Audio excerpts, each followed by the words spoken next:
Good afternoon for those of you in North America, and good morning for those in Australia. I'm very pleased to start off this webinar under the International Association for Ecology and Health webinar series. My name is Pauline Gerard and I work for the International Institute for Sustainable Development. So today's webinar is on outcomes of the OneHealth EcoHealth Conference. And our speaker today is Professor Kerry Arabena. She's Health Chair of Indigenous Health and Director of the Indigenous Health Equity Unit at the University of Melbourne. A descendant of the Meriam people from the Torres Strait, she has a doctorate in human ecology and a degree in social work. She's a lead investigator on the Australian model of the first 1,000 days study, an interventions-based pre-birth cohort study designed with and for Aboriginal and Torres Strait Islander families. Her work has made significant contributions in areas such as sexual and reproductive health, family violence, gender issues, and eco-health. So she's a great speaker to have on International Women's Day. So just to give you a little bit of a background about the conference, the OneHealth EcoHealth Conference took place in Melbourne in December 2016. The Congress combined the communities of OneHealth and EcoHealth to bring together practitioners, researchers, policymakers, and scientists from all different backgrounds, as it provides a cross-disciplinary and holistic platform for discussion on problems facing world health. Over 1,000 delegates came together from 86 countries to discuss, learn about, and tackle threats facing global health, human, animal, environment, and ecosystem health. The conference raised over $1 million, which was put towards enabling delegates from developing countries to take part. Professor Kerry Arabena, recently elected president of the International Association for Ecology and Health, was immersed in the organization of the Congress. And in this webinar, she would like to share with you the impacts and effects of the bringing together a world of OneHealth and EcoHealth activists for 5 days. So with that, I'm going to pass it over to you, Kerry. Thank you very much. Thank you so very much for a really warm welcome and happy International Women's Day to all of us amazing women around the world. All strength to our arm. And what I really appreciated about this conference was the ability to participate in an organising committee that had gender equity as a really strong principle. And so I'm going to be able to talk about that a little bit today. It has a very specific and poignant purpose for us, which is to really bring women into this science space and make sure that our contributions and as end users of some of the science that we have a voice and that we're heard. And I think we were able to achieve that very well through this conference. So again, thank you very much for coming on board. As you've heard, I'm the newly elected president for the International Association of Ecology and Health, but I was also a member of the OneHealth EcoHealth 2016 organising committees for both of the congresses, and I shared the co-chair role of the program committee,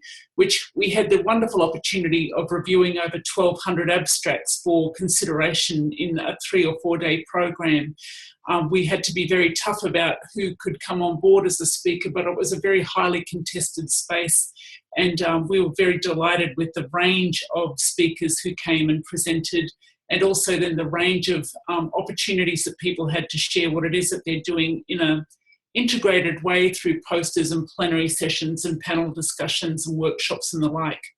So I just wanted to also highlight some of the key sponsors of the OneHealth EcoHealth Congresses. There are a whole range of organisations that did contribute both to the conference, but specifically through the subcommittees that were about sponsorship and marketing. And we were delighted to receive an incredible amount of support from the Bill Gates Foundation to help bring together a whole range of scholars from low and middle income countries in particular. And so that great range of speakers and great range of sponsors really did facilitate a wonderful coming together over a 5 day period.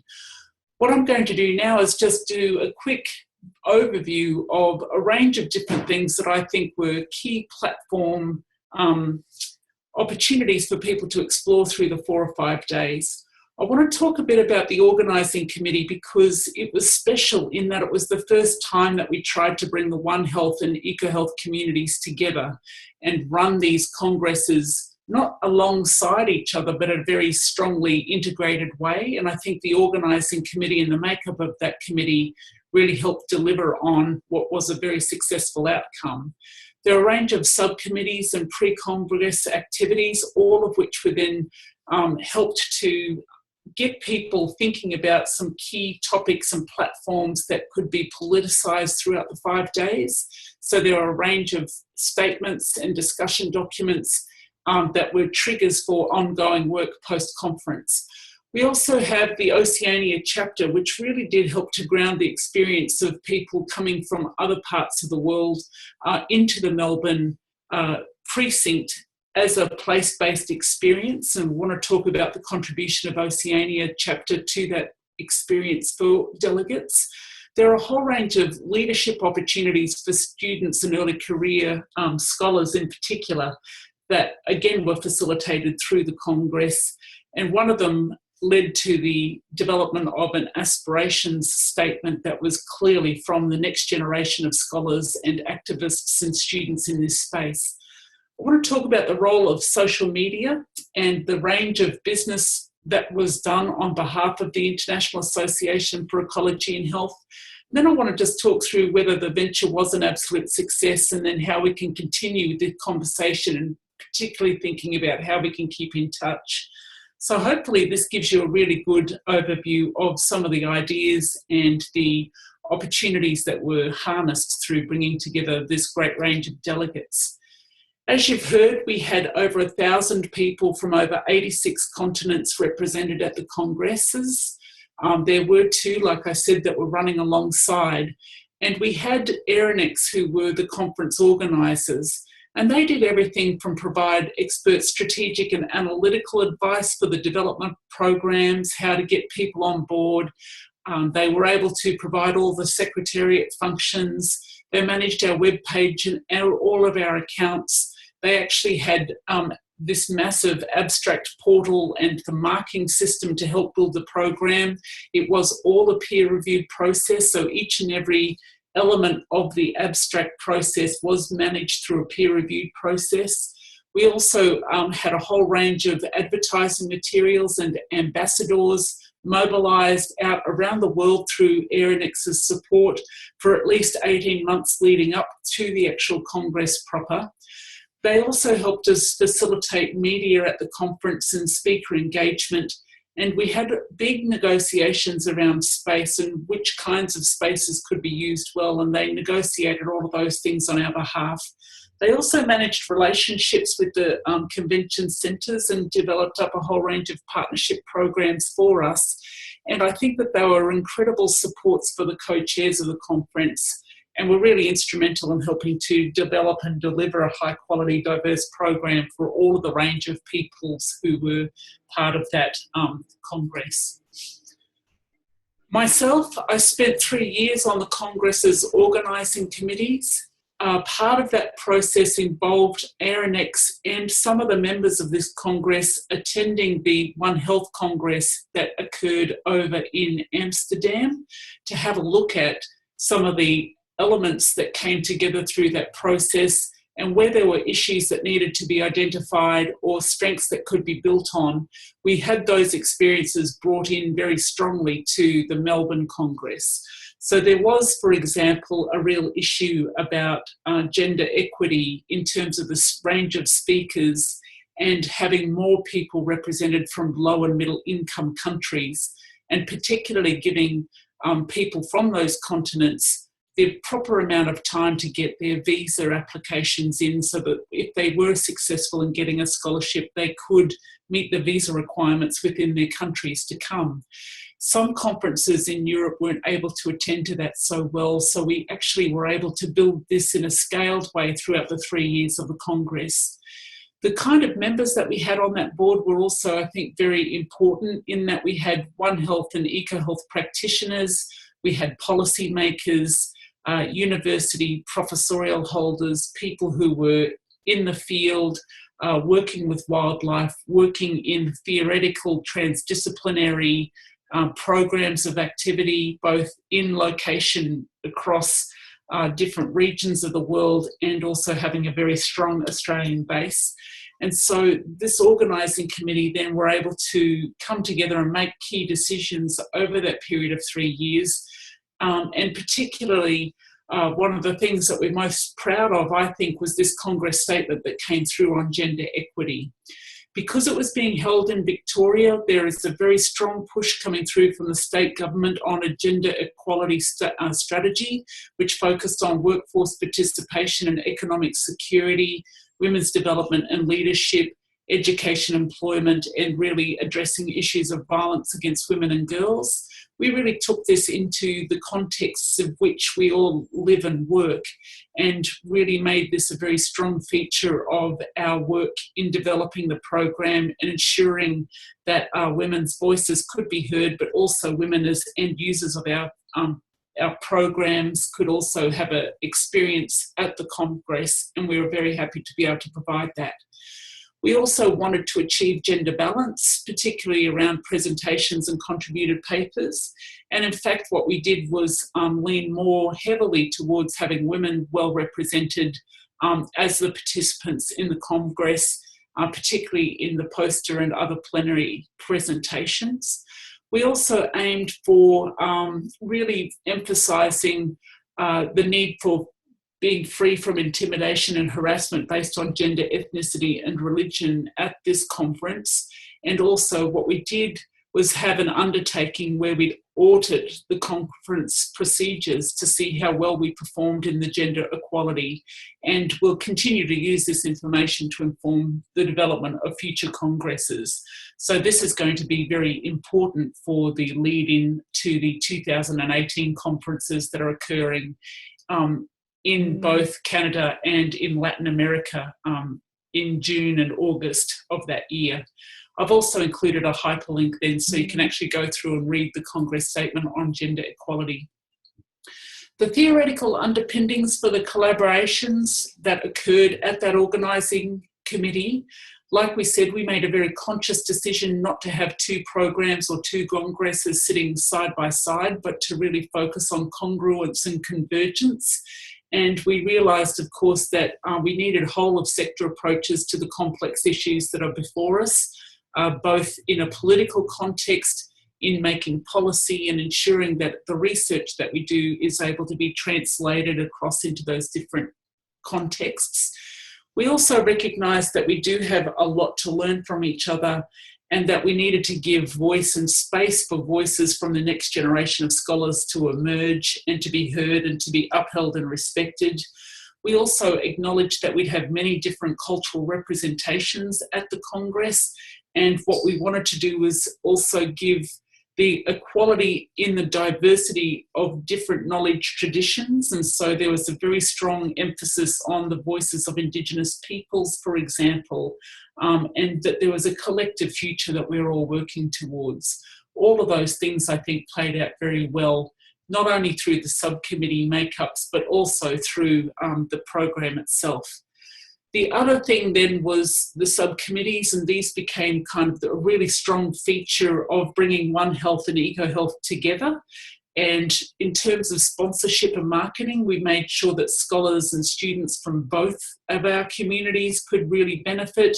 We focused on developing a comprehensive program that was still rigorous, but allowed for a creative and innovative space as well as the heavy scientific programs, and so that everyone had a chance across all of the days of the Congress to participate in things that they would actually get a lot of meaning from.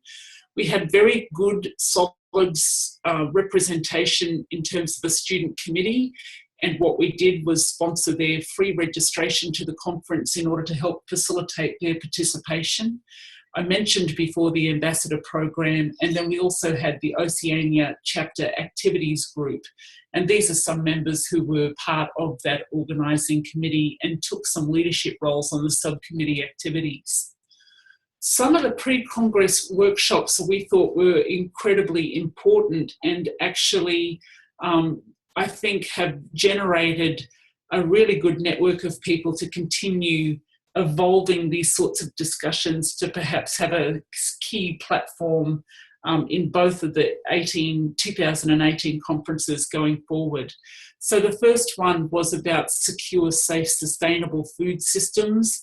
The key points that were explored were around how we're going to feed the 7 billion people currently alive with safe, nutritious food.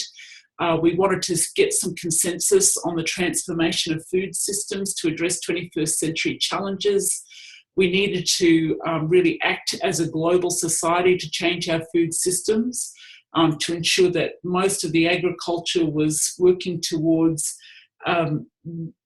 delivering on nutritious food, meeting quality and safety requirements for in-country activities, as well as producing food in a way which was very targeted and ethical, and making sure that we could really assume there is proper level of responsibility to ourselves, humanity and the earth, in how we were going to do that. That was a very well-attended Congress facilitated by the University of Sydney prior to people coming down to Melbourne for that Congress. And so I've put on board there a copy of the hyperlink through to their statement, which is being picked up again through the policy work that came at the end of the Congress. And then we had 3 other pre-Congress workshops. The first one was around disease at the animal-human interface, and then a One Health approach to infectious diseases. And then finally, we also had an Oceania EcoHealth one-day workshop, which was applying ecosystem approaches to health and wellbeing issues. And that was the opportunity for students in particular to do field trips, to have a look at principles and how they're applied, and have a look at some case studies. And so those pre-conference workshops were very well attended, and I think really helped people engage well with the full program of activity. One of the key features that we had been developing, and was a really welcoming space for people to engage with at the actual conference, focused on Melbourne being co-located in Oceania as a region, largely populated with island communities, very large biological diversity as well as cultural and linguistic diversity, and has a whole range of issues that are impacting on all of those island nation states, from climate change issues, meaning that there are islands that are under threat of going under, to loss of topsoil, through to different kinds of conflict situations occurring, natural disasters and the like, and then the long recovery that takes to get to the point where nation states can operate well and effectively again. So all of these sorts of issues are experienced at this region, and we've got a very good representation of island nations in that regional response called the Oceania chapter. The genesis of this happened in Kunming in China with the OneHealth and EcoHealth conferences there. We had a lot of Oceania representatives present, who then attended a 2013 University of Melbourne symposium, which I helped to host. And what we did was bring together scholars, activists, Indigenous peoples and regenerative farmers to a symposium. We ended up signing this constitutional mechanism which allows for people to organise as in a regional context, and we were able to do that. And since 2013 then, we've been facilitating student engagement, holding webinars. We've been able to help facilitate people getting to different conferences. And for this particular conference, what we were able to do was work with the EcoHealth Journal to get a supplementary up which focused on the Oceania region. So in that journal, there are at least 7 or 8 articles that are specific to the experiences of living in Oceania, and I think was a very good showcase opportunity for a range of things that go on in our region. When we were considering what we could do around this Melbourne-based conference, we did social media training, we held writers' retreats, we wrote up small grants, we negotiated some of the local partnerships, we helped kind of engage the traditional owner groups from around the region, and then helped to facilitate welcomes to country and taking walks with traditional owners around landscape in Melbourne. We also created a really important hub And we really did kind of focus on this idea of the community of elders that were available to all students at the Congress. And this is a bit what the space looked like. It was great to have plants inside, lots of informal sitting areas that people really took to. It became the location where the aspirational statement was starting to be developed. People pulled out guitars, and it was a very good meeting place for people to kind of come and catch up and take a little bit of time out, as well as just have the opportunities to meet and participate in a very open process of developing the aspirational statement. What we also did was have a lot of student and early career scholars lead activities. And these again came out of the Oceania contribution to the conference. So the first one was called The Sounds of Biodiversity, which was an opportunity to take a recording of places where people lived and then upload the recording with an accompanying picture as a podcast to SoundCloud, so that what we were getting was these different ways of understanding how people live in the world, but also to hear sounds from different parts of the globe and the ways in which some of the people from different continents who are also there at the congresses, it was a different way of being able to participate. We had a Pika Kucha night, which was a range of students who were networking together. We did a training and preparation session, which is basically helping people organise themselves, where you have 20 slides and it's 20 seconds per slide, and people tell a story about what it was that they wanted to share with us on the night. There were prizes, and there's the range of people who were able to participate at the Pika Kucha evening. It was a great event, actually. It was very well attended, and people had a wonderful experience. Those who didn't know what a Pika Kucha was, I think it's going to have a heavily feature now in some of our future initiatives, which is fantastic.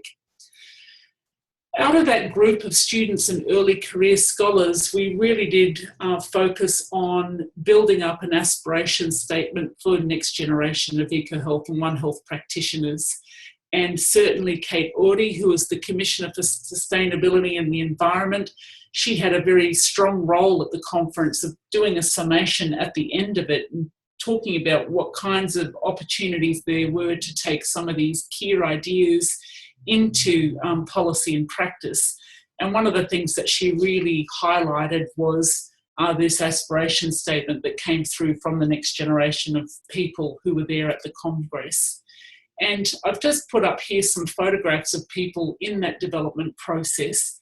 And in the preamble, it really does kind of talk to all of us as communities of practitioners about what the aspirations of the emerging scholars and practitioners are and what it is that they want to work towards, which is predominantly a collective community capable of imagining and manifesting a radically sustainable future to which everyone can aspire.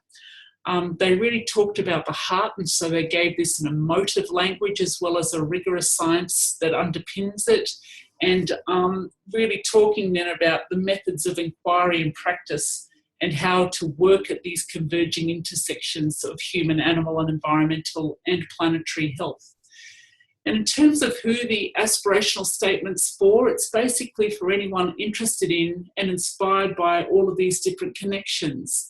And I think that some of the comments that came under the blogs that have been there about what this aspirational statement is for has been really very poignant, in that our points of intervention need to reduce the burden of disease, improve quality of natural space and equity ecosystem service distribution. It also needs to re-examine history and challenging some of those established dogmas of public health conservation and economies, and really forge transdisciplinary approaches. And I think this notion of having elegant solutions, I think, was something that Aaron Jenkins, who is now on the board for the International Association for Ecology and Health, these were some of his comments. And I think that they were very important ones to make. In terms of the aspirations in the statement, they're kind of really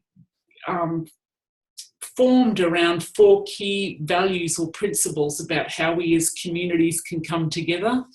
And this idea of being courageous and passionate and connected to places that really nourish us came through very, very strongly. So this negotiating a shared identity, not saying that we are One Health or we are EcoHealth or planetary health, but really coming to the boundaries of each of those knowledge systems and finding our ways about how we can connect together seem to be very important. Also, this leveraging of shared values was a really important aspiration that people wanted to work towards. It was around articulating clear values to drive actions and shape our ways of knowing and inform who we are, and having a really open and respectful way of thinking about people, places and processes, all fundamental to sustaining life. The other thing was around strengthening collaborations then around creative ways to achieve change and drawing on our rigours of science, but also investing in arts and diverse ways of knowing and being, and also then around integrating knowledges. So knowing that we have got a complex world with complex issues, and what we need are multiple legitimate ways of knowing and harnessing those ways of knowing through creative and transformative processes. And what I love is this last piece, which is rather than thinking about environments as vectors of illness or disease or something that we need to protect ourselves from, just that we live in places where we live, play and love, and where we grow our families and where we have relationships and where we go to find peace. And some of these ideas came through very strongly in that aspiration statement. I think one of the reasons why now for this aspirational statement and why we've given it such a strong platform out of this conference and why I'm committed to building it into the ongoing constitutional reform that will happen through the association is that we are the first generation of people who are knowingly stepping into unprecedented times, this era of humankind, and having to think about how we engage with these ideas in a very knowing way, and that we're the generation that has been tasked with the responsibility for civilizational transformation, and that what we need to do is practice disruption so that we can really bridge some of these disciplinary and practice-based divides and focus on innovation to really activate a global consciousness about how we need to work together. And that this is really the challenge for the new generation of scholars to come through. And it's really our role as elders in the respective communities to which we belong to provide appropriate mentorship and support this next generation's aspirations. So those things have come through very strongly from this conference, and we're very proud to see how it's going to emerge and continue to be embedded in each of our different associations' activities. There was also a very strong social media presence at the conference, and we had an extraordinary series of tweets. We trended nationally with this hashtag OneHealth EcoHealth 2016. And there was also then this really exciting way of being able to engage with some of the ideas that were there. We had poetry and dance-offs. Some of us came out much worse for wear during those dance-offs. I think I had to take Bex and a good lie down after. There were songs and statements. There were so many posters that were very rich and dynamic because they were on high rotation. We had the Pikakucha nights, panel discussions, workshops, plenaries and concurrent sessions in very strong thematics that followed through the entire conference.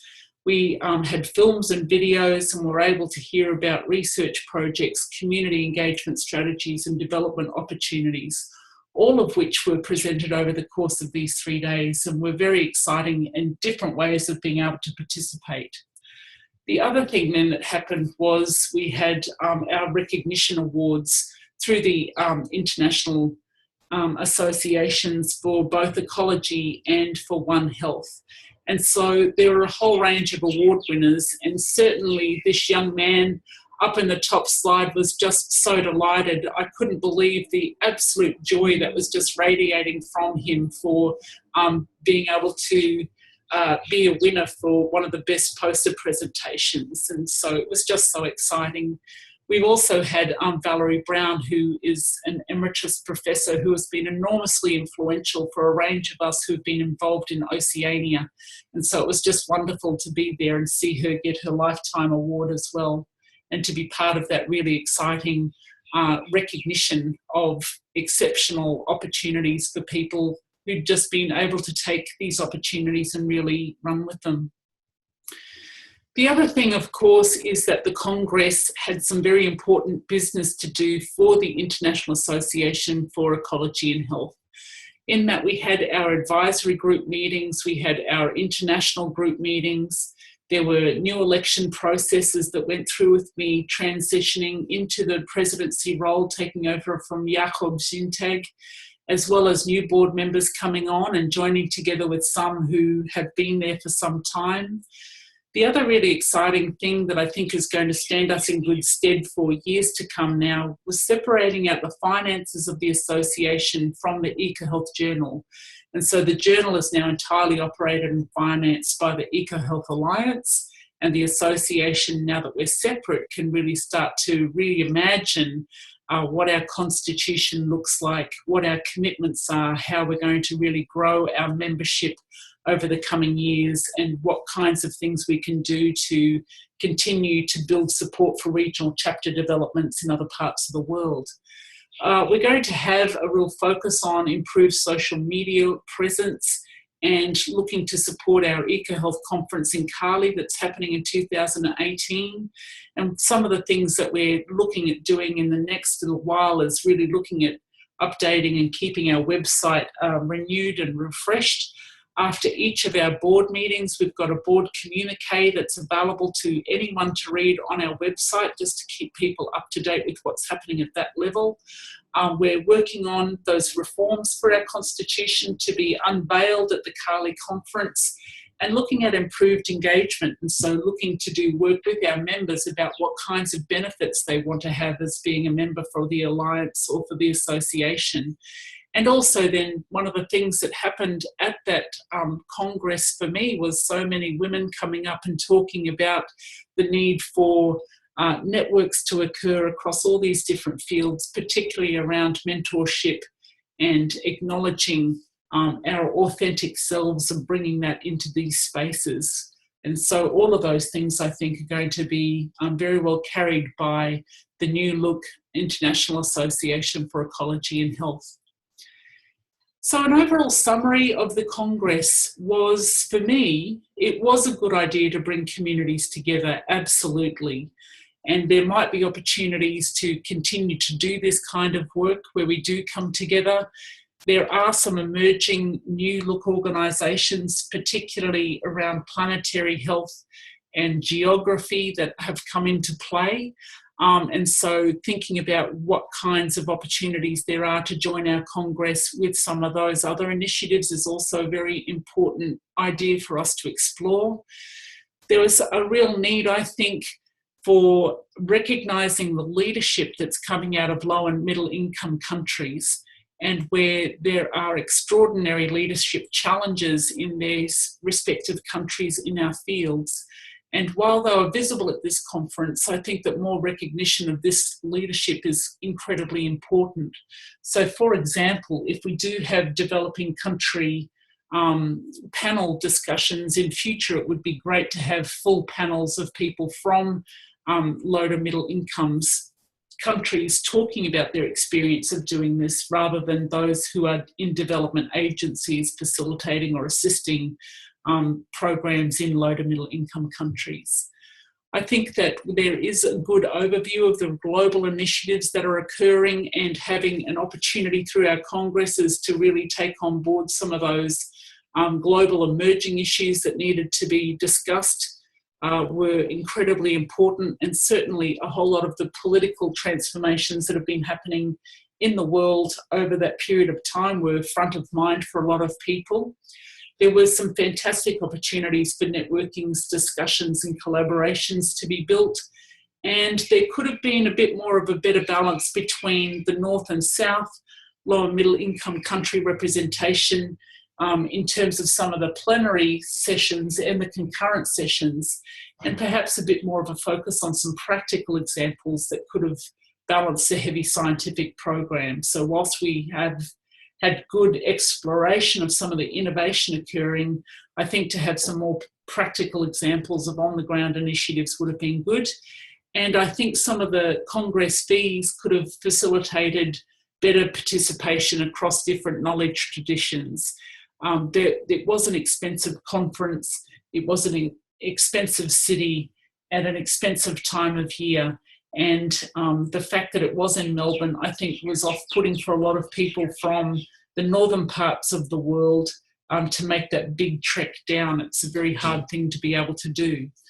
But as we've heard at the beginning in the introduction, there were over or close to 1,000 participants from over 86 countries, and 190 of those participants were from resource-poor countries, and they were awarded either a full or part scholarship to attend.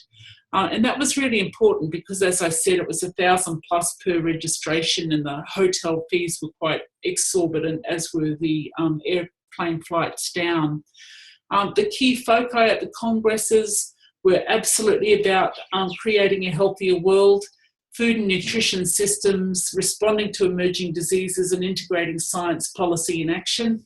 And I think in terms of those foci, we were able to achieve all of those and more, and really get some deep, meaningful discussion about what those things look like in 2020 and beyond. There were some really fantastic moments. It was just so great to see so many people engaging in a very dynamic way with the poster presentations. It was fantastic to see our award winners take on leadership roles. It was fantastic to just be in that big open plenary space, to be part of watching the emergence of this aspirational statement come through from the scholars, and then to be out on country in very profound ways, and to be able to have people from different continents come out in and around Melbourne and experience what that feels like. And in terms of will we have joint conferences in the future, well, certainly the feedback from people that it was enormously beneficial and they got a lot out of it. In 2018, there are going to be 2 separate conferences, one in Cali and one in Saskatoon in Canada. So the OneHealth Congress will be happening on the 22nd to the 25th of June in Saskatoon, and the 7th Biennial EcoHealth Conference will be held in Cali in Colombia in August, from the 15th to the 18th of August. And at this point, what we've done is keep them separate. But I think that there might be opportunities to have very strong presence of EcoHealth, OneHealth, planetary health at both of these gatherings, and to have program opportunities to have an integrated response rather than an aligned sitting aside response is something that I would very strongly encourage all of the program committees on each of these different Congress forums to consider in future.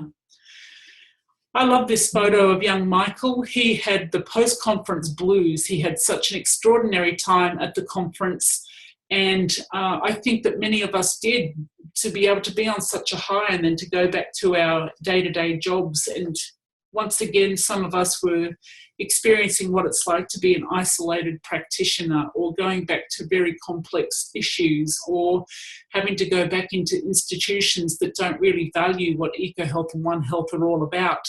So this idea of really needing to keep these conversations strong after the conference, I think, was very strongly felt by many people there. And in terms of what we're doing to continue the conversation, there are a number of initiatives, and I'll just highlight these before I finish. This hashtag Just Climate is really focusing on the intersections between environments and health and well-being of peoples and health and well-being of the planet. And so this is a sustained social media presence around the Just Climate hashtag.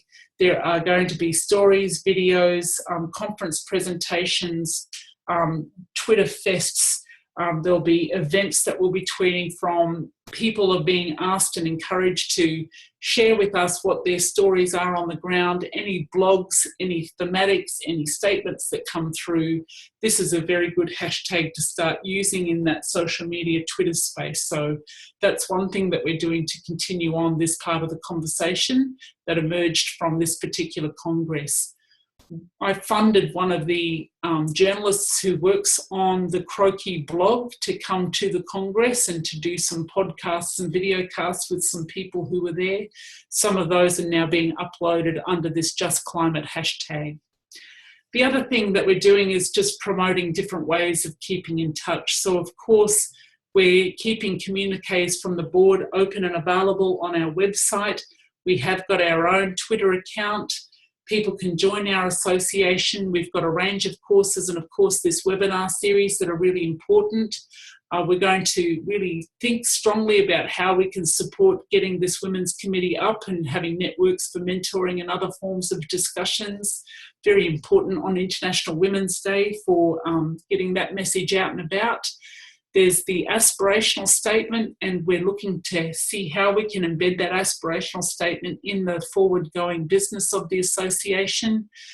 There's also still on the website an incredible amount of information that's under the website available for the actual OneHealth EcoHealth 2016 Congress.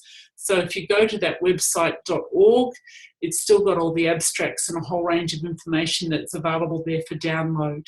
There's also the hashtag for the actual Congress Twitter feed, which has a whole lot of information from students, from the Planetary Health Group. There's also articles that have now been harnessed as a result of this convergence idea, and that's being followed through with as part of the Lancet series that's coming up with Planetary Health. There's also a continuation of elements of this Congress going on in the World Congress in Public Health, particularly the focus on what it means to be a custodian, so that emergence between Indigenous people's health and wellbeing, ideas of caring for country, and then the EcoHealth, OneHealth overlay with that. And there's a big Congress panel discussion happening around what that could look like in a public health response. There are also an emerging number now of journals, including the OneHealth, EcoHealth and Planetary Health journals. These are new and emerging fields, so we'd encourage people to have a look at all of those journals and to contribute our own thinking and thoughts to that. And of course, if you want any more information from any of us, please contact the Secretariat at our EcoHealth net email address, and we'll be able to get back to you as soon as we possibly can. I just want to say thank you so much for listening. For those of you who don't know me, I'm the one standing up with my hat flapping in the background. And I just want to say thank you so much for your time and for listening to this conference presentation. And we look forward to seeing you at the 2018 OneHealth Congress in Canada, and also then our EcoHealth Conference happening in Cali in Colombia. Thank you so much once again. Bye for now. Thank you so much, Kerry. That was really great. And I have to say, I wish I was there. It sounds like a fantastic conference. Sounds really very good. So I'm pleased that all got recorded and we can just get some information out there about it all. That's great. Perfect. Okay, good. That's good. So Jen's going to